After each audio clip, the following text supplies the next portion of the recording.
Hello friends, welcome back to my channel. ఈరోజు మన ఛానల్లో పెరుగు గోధుమ పిండితో దహీ పరాటాని ఈజీగా ఇంటి దగ్గరే ఎలా ప్రిపేర్ చేసుకోవాలో చూసేద్దామండి.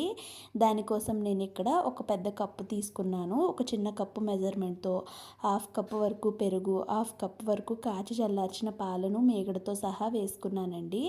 వేసుకొని రెండు కలిసేలాగా కలుపుకున్నాను. ఇప్పుడు ఒక స్పూన్తో 2 టేబుల్ స్పూన్ల వరకు షుగర్ వేసుకున్నాను. షుగర్ కూడా మొత్తం కలిసేలాగా కలుపుకోవాలండి. షుగర్ వేసుకోవటం వల్ల పరాటా మంచి కలర్లో వస్తుందండి. ఇప్పుడు మనం ఏ కప్పుతో అయితే పాలు ఇంకా పెరుగు తీసుకున్నామో సేమ్ అదే కప్తో ఒక కప్పు గోధుమ పిండి, ఒక కప్పు మైదా తీసుకున్నానండి. ఒకవేళ మీరు ఇష్టం లేదు అనుకుంటే 2 కప్పులు కూడా మైదాతో చేసుకోవచ్చండి. లేదు అంటే 2 కప్పులు గోధుమ పిండితో తీసుకోవచ్చు. ఇప్పుడు ఇవన్నీ కలిసేలాగా కలుపుకొని మూత పెట్టి ఒక 5 నిమిషాలు పక్కన పెట్టేసుకున్నానండి. ఒక చిన్న బౌల్ తీసుకొని 1 టేబుల్ స్పూన్ వరకు గోధుమ పిండి, 1 టేబుల్ స్పూన్ వరకు నెయ్యిని వేసుకున్నాను. రెండు కలిసేలాగా కలిపి పక్కన పెట్టుకున్నానండి. ఇప్పుడు ముందుగా ప్రిపేర్ చేసుకున్న ఈ గోధుమ పిండి మిశ్రమాన్ని ఒకసారి కలుపుకొని ఇలా మీకు ఏ సైజులో కావాలి అనుకుంటే ఆ సైజులో ఉండలు ప్రిపేర్ చేసుకోండి. ఇక్కడ నేను ఉండలు ప్రిపేర్ చేసేసుకున్నాను కదా. ఇప్పుడు పొడిపిండి వేసుకుంటూ దీన్ని మనం రెగ్యులర్గా చపాతీని ఎలా అయితే చేసుకుంటామో అలానే చపాతీ చేసుకోవాలండి. ఇక్కడ నేను వీడియో ఫాస్ట్ ఫార్వర్డ్లో పెట్టేశానండి, లెంత్ ఎక్కువైపోతుందని. చూడండి, ఈ విధంగా చపాతీని అయితే ఒత్తేసుకోవాలి. చపాతీని ఈ విధంగా ఒత్తుకున్న తర్వాత మనం ముందుగా ప్రిపేర్ చేసి పక్కన పెట్టుకున్నాం కదండి గోధుమ పిండి, నెయ్యిని, ఆ మిక్చర్ని అయితే కొంచెం వేసుకోవాలి. మీరు స్పూన్తో కానీ చేత్తో కానీ అప్లై చేసుకోవచ్చు. లేదు అంటే ఇలా ఆయిల్ బ్రష్ ఉన్న వాళ్ళు ఆయిల్ బ్రష్తో కూడా మొత్తం అంతా కూడా అప్లై చేసుకోవాలండి. అప్లై చేసుకున్న తర్వాత ఇలాగా నైఫ్ తీసుకొని చాక్తో మనం ఈ విధంగా కట్ చేసుకోవాలండి. ఒక సైడ్కి కట్ చేసుకొని మనం దీన్ని స్లోగా రోల్ చేసుకోవాలి.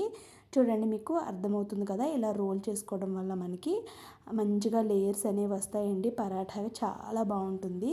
దీన్ని ఈ విధంగా మధ్యలోకి ప్రెస్ చేసుకొని మళ్ళీ కొంచెం పొడిపిండిని వేసుకొని మనం చపాతీలాగా అయితే ఒత్తేసుకోవాలండి. మరీ పలుచగా కాకుండా మరీ మందంగా కాకుండా మీడియంగా పరాతాని అయితే చేసుకోవాలి.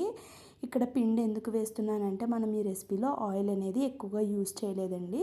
అందుకోసం ఇక్కడ నేను పొడి పిండిని వేసుకుంటూ పరాటాలని ప్రిపేర్ చేసుకున్నాను. చూడండి, ఈ మాత్రం మందంలో ప్రిపేర్ చేసుకున్నాను. ఇక్కడ ఇదే ప్రాసెస్లో మొత్తం పరాటాలన్నీ ప్రిపేర్ చేసుకున్నాను కదండి. స్టవ్ వెలిగించి ఒక ప్యాన్ పెట్టుకున్నాను.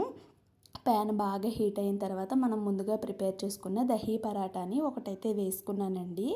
వేసుకొని ఆయిల్ ఏమీ వేయకుండా ఒక సైడ్ బాగా కాలిన తర్వాత ఇంకొక సైడ్కి అయితే టర్న్ చేసుకున్నాను. ఇంకొక సైడ్ కూడా మంచిగా ఫ్రై అయిన తర్వాత 1 టేబుల్ స్పూన్ వరకు ఆయిల్ వేసుకున్నానండి. ఇంకొక సైడ్కి తిప్పితే ఇక్కడ మీరు చూస్తున్నారు కదా వీడియోలో, పరాటా అనేది మంచిగా పొంగుతుందండి. ఇంకొక సైడ్ కూడా ఆయిల్ వేసుకొని 2 సైడ్స్ మంచిగా ఫ్రై చేసుకుంటే ఎంతో టేస్టీగా ఉండే దహీ పరాటా అయితే రెడీ అయిపోతుందండి.